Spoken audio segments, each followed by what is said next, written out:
ఖమ్మం జిల్లా ఎడవలిలో శ్రీ యోగానంద లక్ష్మీ నరసింహస్వామి ఆలయ అభివృద్ధి పనులకు డిప్యూటీ సీఎం భట్టి శంకుస్థాపన చేశారు. దేవాలయ అభివృద్ధి పనులకు 4,74,00,000 కేటాయించినట్లు తెలిపారు. తాను ప్రతి ఎన్నికల సమయంలో ప్రచారం ఇక్కడి నుంచే మొదలు పెడతానని చెప్పారు భట్టి.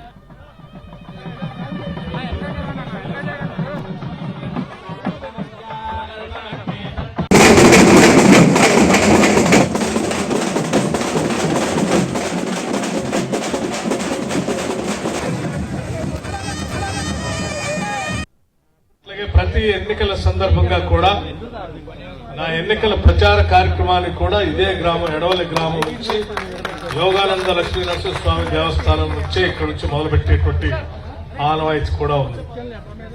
వారి ఆశీస్సులతోనే మీ అందరి ప్రేమతో ఈ మదన శాసనసభ నియోజకవర్గానికి శాసనసభ్యుడిగా ప్రాతినిధ్యం వహించేటువంటి అవకాశం కలగటం, ఈరోజు మీరందరూ మనమందరం పూజించేటువంటి ఆరాధ్య దైవమైనటువంటి ఈ యోగానంద నరసింహస్వామి దేవస్థానం వారికి రాష్ట్ర ప్రభుత్వం నుంచి దాదాపు 4,74,50,000 రూపాయలని నిధులు శాంక్షన్ చేయించుకోవటానికి కల్పించినటువంటి అవకాశం